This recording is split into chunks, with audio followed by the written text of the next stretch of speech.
A bride-to-be discovers her fiancé is using her identity to catfish dozens of men online. And just when you think it can't get worse, two friends are lured into a luxury dream vacation that turns into a roach motel catfish scam. This isn't just deception, it's betrayal at its most personal. And it's all coming up right now on Behind a Catfish. Welcome back to Behind a Catfish, where the mask come off and the truth hits hard.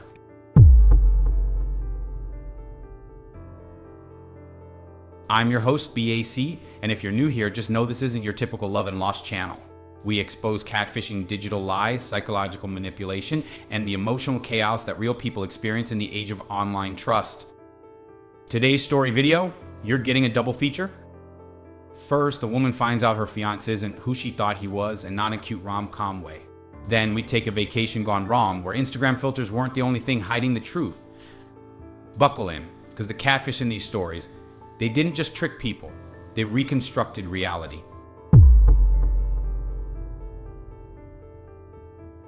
Love's betrayal.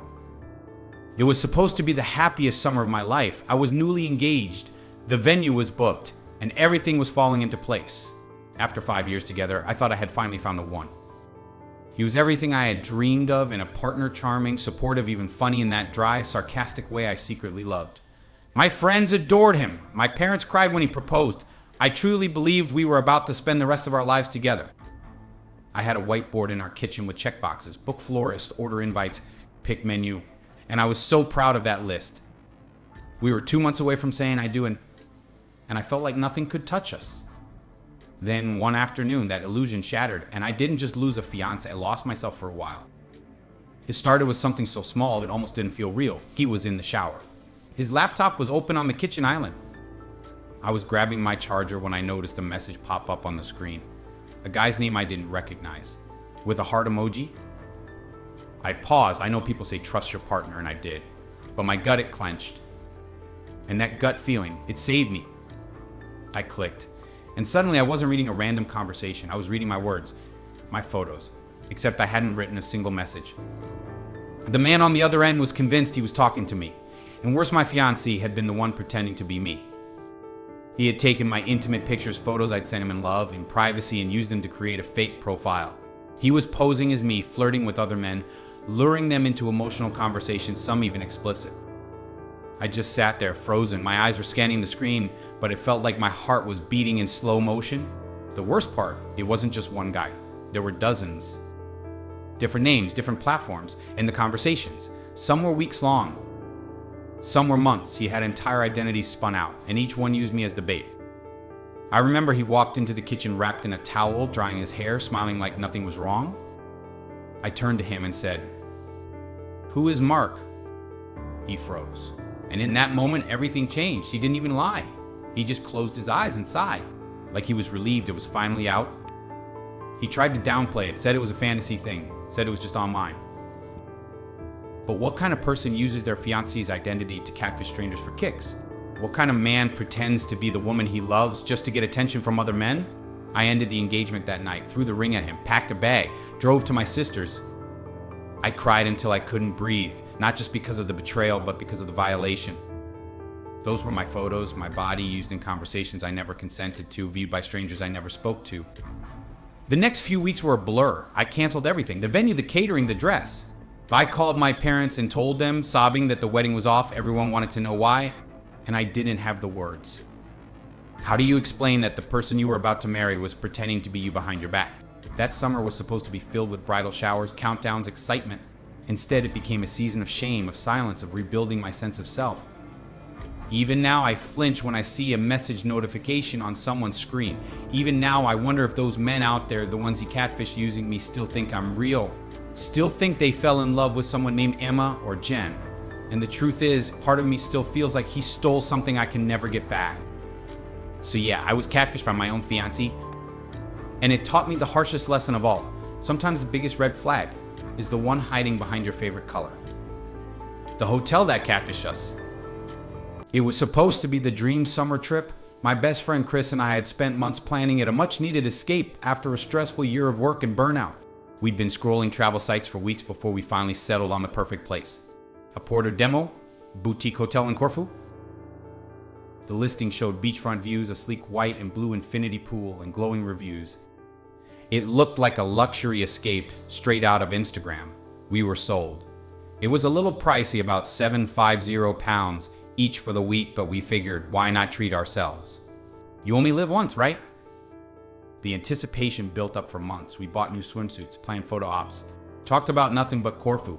When the day finally came, we were like kids heading to Disney. The flight was smooth, the sun was shining, and the cab ride was filled with laughter and excitement. And then we arrived.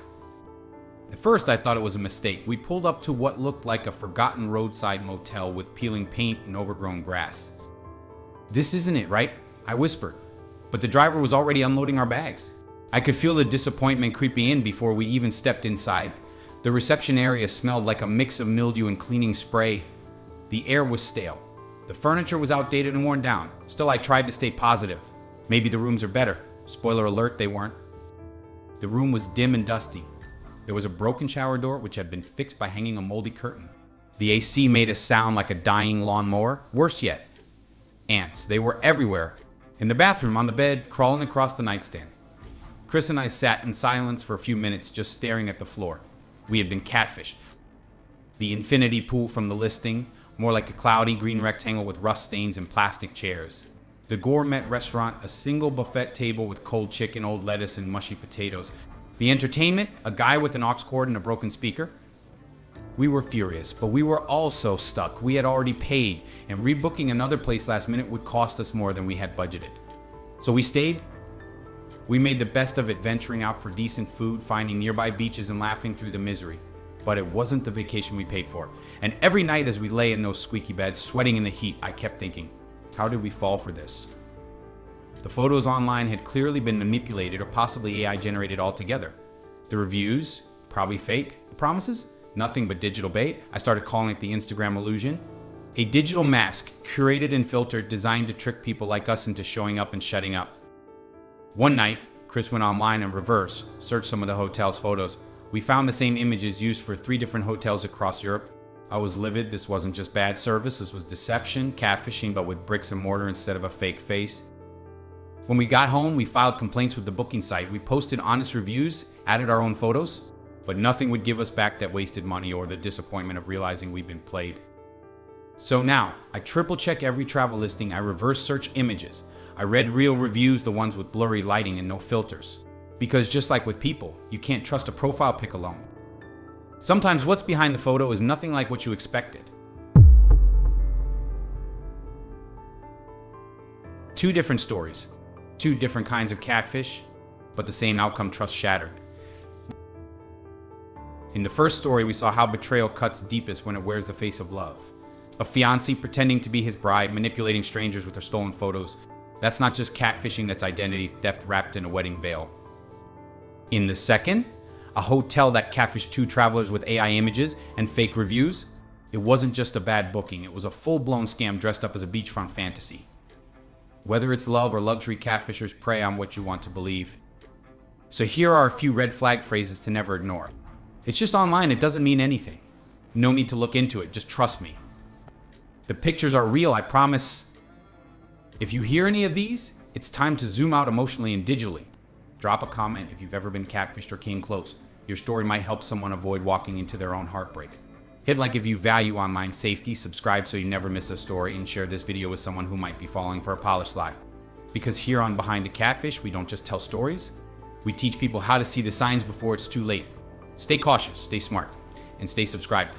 Until next time, I'm BaC signing off.